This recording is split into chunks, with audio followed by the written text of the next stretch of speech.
Well, hello children, how are you all today?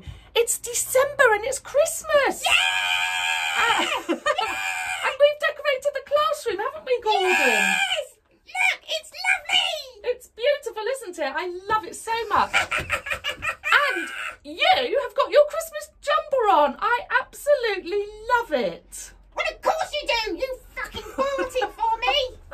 I did, didn't I? Do you like it? Well, it's okay, but it's just all the fucking reindeers all over it. Well, I thought you'd like that. All the reindeers. Rudolph with his fucking red nose. I would have preferred to have King Louis. Louis from the Jungle Book with his big red arse. Well, It's okay. You are becoming too ungrateful, you naughty boy. Right, shall we start the story? Yes! Right, are you concentrating? No. Do you like my glasses? They keep falling off. They suit you. I'll wear them as long as I can. Right, here we go. Today's story is called The Christmas Tree. Should we get started?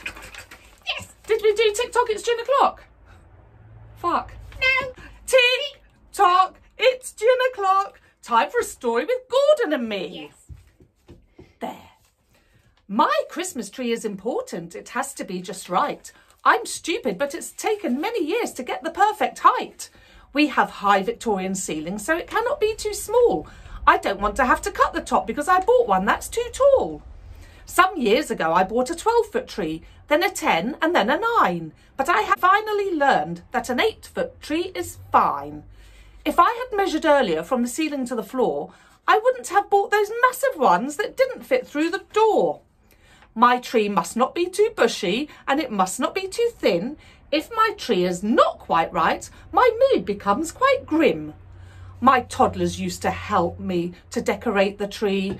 I didn't like their artistic skills, but I left them to be free. Their tiny hands would take a bauble, hang it carefully on the tree. They'd be placed in one small area and not all around the tree. They used to be so proud, they'd stand back to take a look. I would stand back with them. I'd sigh and say, oh, fuck. Couldn't they space them out then? No, they were too little, so they could only reach one corner of the tree. Oh, well, I'm clever because I can climb trees and put the baubles on all over, up the top, everywhere. Do you know, that is true, Gordon. I should get you to climb the tree every year and put the baubles on. Yes. Yes. Yes. Have you got big baubles? Don't be so fucking rude. But I have. Have you? You've got big baubles? A pair of big... Do you want to see? Well, yeah, okay. Oh, Let's see your baubles. Hold on. Oh, Gordon, for goodness. Gordon, stop playing with your baubles. I've got a lovely bunch of coconuts.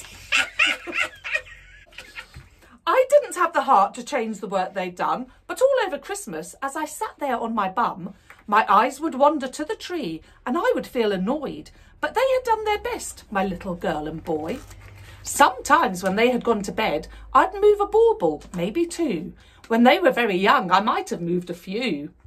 You've done it too, I know, we've all done it. I'd buy those lovely little chocolates wrapped up in foil with string. I would hang them high so my toddlers couldn't reach a thing. Gordon, what are you doing? For goodness sake. They'd keep asking for a chocolate. They'd look up high and stare. I had taken away their fun and I thought it wasn't fair. So I bought another pack, said hang them where you want. But they ate them all instead. What a couple of little twants. I'll never forget one year. They were not yet 2 and 3. My son came running into the kitchen and this is what he said to me. Mummy, the tree is down. I said, what do you mean the tree is down? His words didn't seem quite right. He repeated, the tree is down. Okay, I'm coming now, all right. He turned, his tiny legs running as fast as he could be. I ran into the sitting room. My kids were staring at the tree. I looked at them both, my daughter Pink in her baby grow. I saw their worried little faces. What has happened? I want to know. Our beautiful tree was splayed out upon the floor. Decorations splattered everywhere. The fairy by the door. I said, "How did you do that?" My angelic daughter looked at me. "I was just trying to get a shiny treasure off the tree." Oh, poor little Ting. Poor little Ting, she pulled the whole tree down. Each year with a smile we recall, in her hand a small gold crown, and in trying to reach for it, how she'd pulled the big tree down. Until about 4 years ago, when my son had a sheepish grin, and he told us after all these years that it had in fact been him. What a little shit. And what a little twat. You know who you are.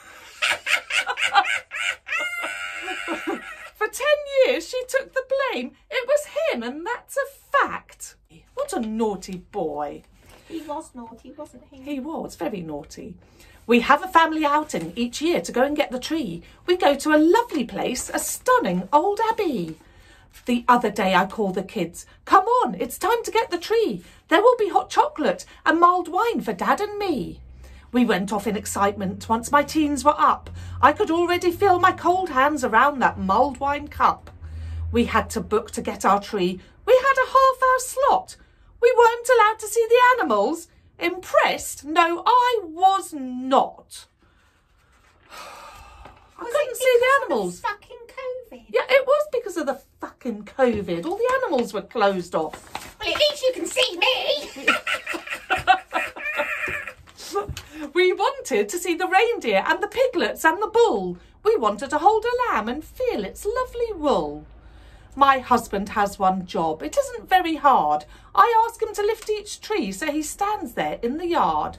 As I study all the branches, look carefully at the height. No, put it back, that one isn't right. Again, he looks for the perfect one, pulls out yet another tree. No, its branches are too scraggy, that one's not for me. That one is too tall, that one's not big enough. I can see his patience waning, but I don't give a stuff.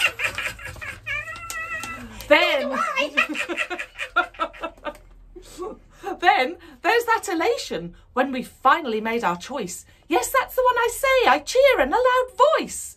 I pay for our purchase while the tree is taken to the car. I now know that my little drinky really isn't very far. I ordered 2 hot chocolates and for us 2 mulled wines. But the lady looked at me and said, "We're not serving it this time." No mouldy wine? No mulled wine. I have it every time. I wasn't very happy they weren't serving my warm wine. I felt really cheated. I was really miffed. I wanted to choose my tree. And then get really pissed. Yes, I did. I acted like a spoilt child. "I want my mulled wine." "You can have it at home," said those thoughtless kids of mine. I said, "It's our family tradition to have one at the Abbey, and this fucking COVID is not making me feel happy." But now it has been done. Our lovely tree is up. My daughter placed the fairy upon the very top. Now I'll have some mulled wine and a little bit of fun. But I feel sorry for that fairy who has a spike right up her bum. She should be bloody lucky, just with a spike up her bum. I've got a fucking hand up mine.